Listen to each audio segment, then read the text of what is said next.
tayo na mga diskarte. Nahihad mo ko sa mga dila at sa mga patamang pabebe.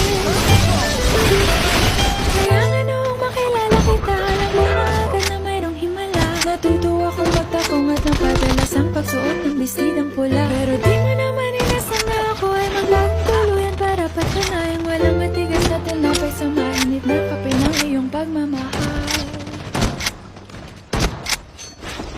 Kahit ako'y titibok-tibok, puso ko ay titibok-tibok pa rin.